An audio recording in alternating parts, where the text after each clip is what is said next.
فأما الإنسان إذا ما ابتلاه ربه فأكرمه ونعمه আল্লাহ রাব্বুল আলামিন বলেন ফাআম্মাল ইনসানু ইযা মাবতালাহু রাব্বুহু মানুষকে যখন তার রব পরীক্ষা করার জন্য ফাআকরামাহু ওয়া না'আমা তাকে সম্মান দেয় আর সম্মান দেয় সম্পদের মালিক বানায়া দেয়।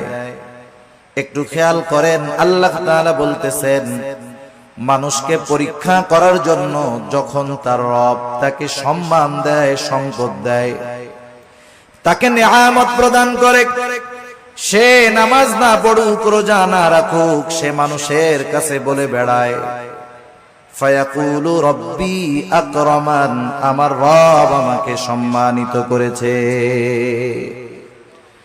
আল্লাহ তাআলা বললেন আমি মানুষকে সম্মান, সম্পদ, নিয়ামত পরীক্ষা করার জন্য দেই, আর মানুষ এটাকে পরীক্ষা না মনে করে সে বলে আমার রব আমাকে সম্মানিত করেছেন।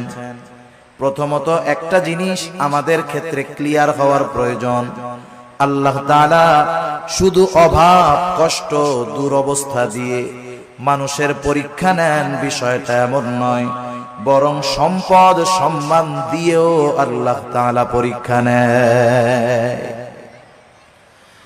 যদি এমনটা হতো সম্মান, সম্পদ মানুষের আল্লাহ তাআলার ভালোবাসার মাপকাঠি, যে যাকে আল্লাহ রাব্বুল আলামিন বেশি ভালোবাসেন তাকে মনে হয় আল্লাহ তাআলা বেশি সম্পদ দেন, বিষয়টা যদি এমন হতো, বলেন তো দুনিয়ার মধ্যে আল্লাহ তাআলার সর্বাধিক প্রিয় বান্দাদের তালিকায় কারুনের নামটা হয়ে যাইত।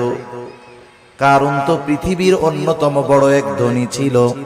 বলেন তো আপনারা সহজেই জবাব দিতে পারবেন কারুনকে আল্লাহ তাআলা ভালোবাসে নাকি? একটু জোরে বলেন না, বাসে? কারুনকে আল্লাহ তাআলা ভালোবাসে না, বরং কারুন নামটা মানুষের কাছে এত ঘৃণিত, এত অপছন্দের।